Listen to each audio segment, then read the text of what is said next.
Hi everybody, my name's Sam Opsel. I'm with the IPY and NCPH, and today here at the OAH conference out in Sacramento, we're talking with Erin Devlin from the University of Mary Washington, and we're going to be talking to her about her panel on the employer survey for public history and how it relates to our conversation.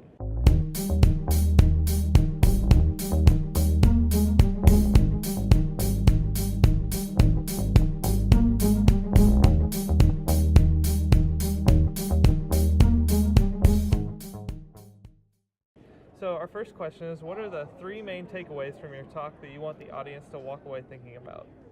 Sure. So the OAH Committee on Public History actually organized this panel, and we wanted to really develop a robust discussion around the Joint Task Force survey on what public history employers want, and to really provide an opportunity for three important constituencies to engage with the results of the survey: students like yourself, educators like me, and employers, and to open up a discussion about the task force recommendations. Okay. I think the three important things that we want people to come away from the panel with sort of match up very nicely with those different constituencies. So for students, we're hoping that they come away with a better understanding of the current state of the job market and what expectations are for entry-level professionals. You know, I think many students, as they're thinking about, their undergraduate career and their graduate career, need more information about what are the qualifications they need to be successful candidates. So coming away with an understanding that an MA is really an entry-level requirement in the field, and that in many cases students will actually also need to cobble together 2 to 3 years of experience through various forms of contingent employment before they will land, like a real sort of career track kind of professional opportunity. And so for employers, we also want them to be in conversation with students and educators about internships, right? The survey results revealed that employers view internships as indispensable. And so what can we do as a field constructively to make those opportunities as rich as possible for students? What are some of the constraints on students in terms of, students are accumulating substantial amounts of student debt sometimes, and they're simultaneously expected to pursue unpaid internship opportunity. Yeah, definitely. And so what does that mean? And also, how does that potentially undermine the market for entry-level graduates, right, who might be paid to do some of that work that's being done by unpaid interns? And then for educators, I think it's really important that this conversation is happening at the OAH, which not only attracts public history educators, but academic historians more broadly, right? Definitely. And so many academic historians who focus on more sort of traditional history training skills may not be as conversant with the conditions of the public history job market, but they're still advising students. And so, especially at the undergraduate level. And so we want that audience to also be familiar with the results of the survey so that they can help to provide the best guidance that they can. Awesome. So for question number 2, if you were preparing classroom materials to go along with your talk, what would you include in terms of historical events, primary and secondary sources, activities, and desired learning outcomes? Yeah, so actually when I go back to my campus on Monday, I'll be doing a workshop about a career exploration assignment that I have my students do in my undergraduate Intro to Public History course. So one of my goals as an educator is to have students begin to explore the field from the beginning so that they can make the best decisions for them in terms of the kind of graduate program that they might want to pursue or the kind of career trajectory that they might want to follow. And so I have an assignment where I ask them to go on the job boards posted by NCPH and AASLH and AAM and identify sort of an aspirational dream job that they would like to pursue in the field, and to look at what are the qualifications for that position in terms of education and experience. And then from that, I ask them to identify an internship opportunity that they think will help them to build those skills. Okay. And then students actually then develop a tailored resume and a letter of application for that internship. Now for some students, this is just a thought exercise. They never actually put the letter in the mail, but for other students, they do.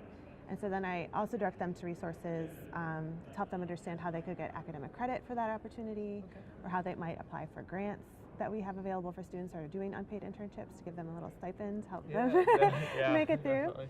And at the end, they write a reflective essay about what they've learned through doing that and how it connects to some of the broader themes and concepts we've been introducing about public history, both in relation to class exercise, but also the applied projects that they do in the class. So to kind of bring it all together. That's awesome. How would you position this talk within the field of public history, digital history, / fill in the blank history with whatever field you want to tie into? Whose work are you influenced by / building on? Whose work are you refuting? And what impact do you hope this research/presentation will have on the field?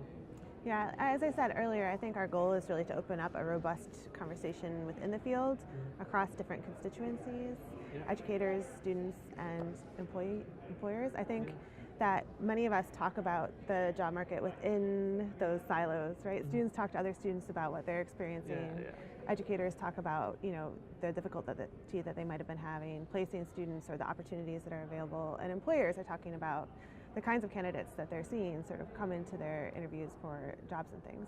But we don't always have conversations across those constituencies, and I think that's our primary goal, right? The panel isn't really presenting sort of like traditional historical scholarship. It's really it's a sort of state of the market kind of. Getting that cross conversation. Yeah, exactly. Awesome.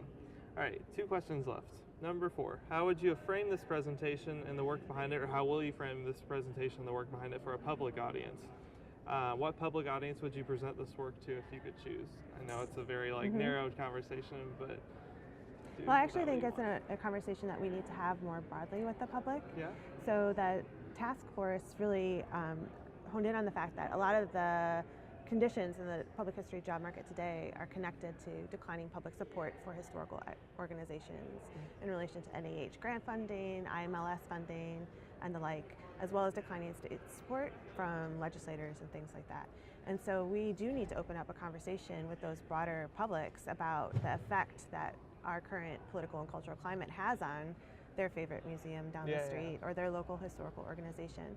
So if I were to reframe this panel for a public audience, I would probably focus more on that 5th recommendation, which coming out of the task force, which is essentially that all of us need to be more engaged in advocating for history and really engaging in public dialogue about the importance and relevance of the work that we do, so that we can continue to get public support for the programs that we think mean so much to our civic dialogue today.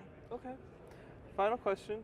How do your processes or methods change if you're positioning your work in academic history versus the public and digital realm? Yeah, I found this question very interesting when y'all sent it to me beforehand, because I think early in my career I thought about the work that I do as a public historian and as an academic scholar and as a professor in these kind of separate boxes. But as I've moved deeper into my career, I don't really think of it that way anymore. Interesting. I am who I am regardless of which of those modalities that I'm working or operating in. And so they've really sort of begun to come together and converge for me. Very interesting. I think my identity as a public historian has influenced the way that I approach my scholarship as well as my teaching. So in my scholarship, my book that came out in the spring, Remember Little Rock, is about contested public memory about the Little Rock school desegregation crisis. But like a lot of conversation in the field, I think it emphasizes that history is something we think with and not just something we think about. And what is the relevance of those debates in relation to ongoing debates about education and race and public policy? So the field of public history and the conversations that have been happening in that field directly influence the way that I do my academic scholarship or the way that I frame those arguments. And similarly, in relation to teaching, I think, as a public historian who's really immersed in the idea of engaging audiences and co-creating cultural meaning around the past and helping people build connections between past and present, I very much have moved away from the model of the traditional lecture at the front of the hall and have always thought about ways to incorporate active learning into my classrooms. So what opportunities can we provide for students to engage in conversation with each other rather than sitting passively, listening to me hold forth on various historical topics? And I think that my identity as a public historian really has shaped the way that I approach those other areas of my professional practice as well. Okay, that's definitely going to be fascinating. See how your work meshes with this bridging between academic and public history going forward. I think we're about done, so thank you so much. I really appreciate you coming out, and I hope you enjoy the rest of your conference. Well, I hope you enjoy the panel. Thank you. Thank you.